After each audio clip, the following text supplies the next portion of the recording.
You've probably been told, you've probably heard the saying, 3 things you're never to talk about: religion, politics, and sex. Now, that third one, I hear a lot of people talk about it, and a lot of people talk about how drunk they got, who they messed around with, and a lot of sexual jokes, but in spite of that, you're still not supposed to talk about religion and politics because you could offend someone. But in spite of this, some strange things have been happening recently. Politics is everywhere. Recently, a candidate who's running for vice president, about 37 million people tuned in to watch their speech. Whoa! A lot of people are talking about politics, and guess what? You should want to know something about it.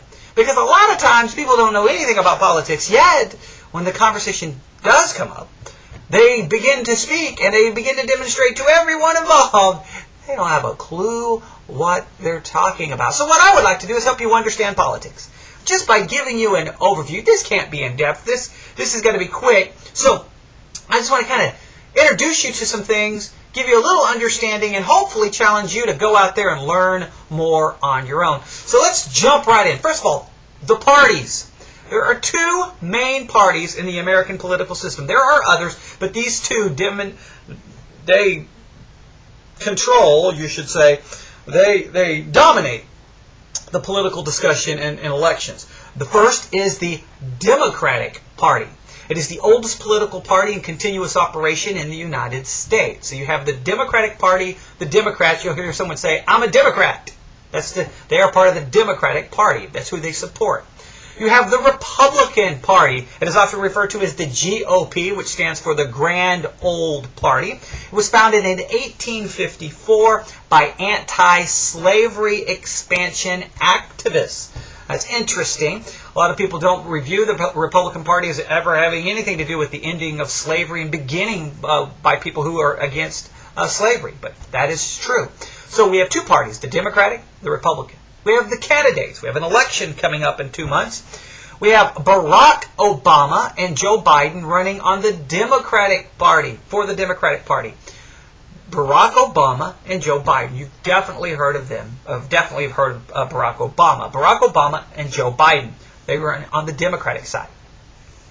The second is the Republican ticket, or those running on the Republican Party. You have John McCain and Sarah Palin.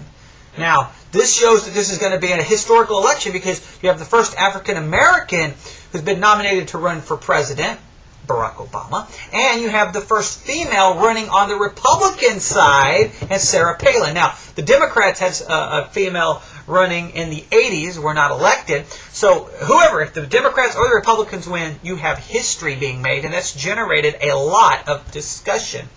Now, 3 terms. Liberal.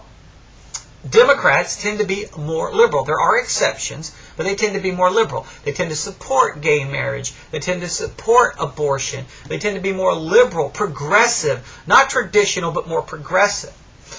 Republicans tend to be more conservative, opposing gay marriage, even wanting a constitutional amendment defining marriage between a man and a woman, want some kind of restrictions to abortions. They tend to be more conservative. And then the third term is role of government.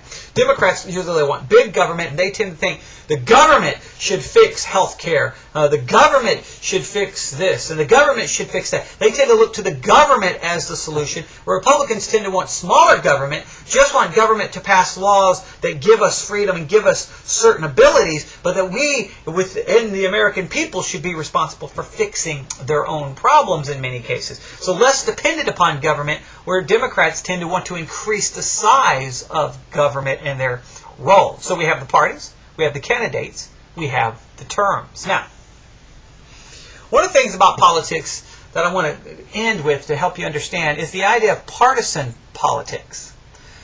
Partisan literally means organized into political parties. And the expression partisan politics usually refers to fervent, sometimes militant support of a party.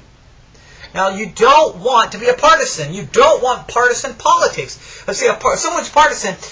I'm a Democrat. I'm going to vote Democratic no matter what. And no matter what a Democrat does, I'm going to support, I'm going to defend. It's all about the party. It's like people fighting for their favorite football team. Go Dallas Cowboys. Go, New England Patriots. I mean, okay, That's good for junior high, but when it comes to politics, let's get away from this partisan thing about I'm a Democrat, I'm a Republican. Let's vote issues. Let's learn about the issues. Let's listen to what they're saying, and then let's vote based on the issues and based on their stance on the issues, not so much on which party follows their name. It doesn't matter if they're a Republican or a Democrat. What are they going to do about certain issues, and have you studied the issues where you can make an intelligent decision on what's best to do for this issue? It's that simple. It shouldn't be about being Democrat. It shouldn't be about being Republican. It should be what's best for our country. So learn about the issues. Learn about the candidates. Listen to what they're saying. And then vote. And you haven't registered to vote, do it now. Don't wait. And get involved. Because look, the political system affects you. It affects me. So we can not know anything about it and ignore it, but we're still going to be affected by it. So learn, listen, and vote. And I hope you understand a little bit more about politics. You have the parties, Democratic and Republican. You have the candidates, Barack Obama, Joe Biden, John McCain, and Sarah Palin. You have the terms liberal, conservative, and the role of government. But we all want to avoid being partisan and practicing partisan politics. Thanks, and have a good day.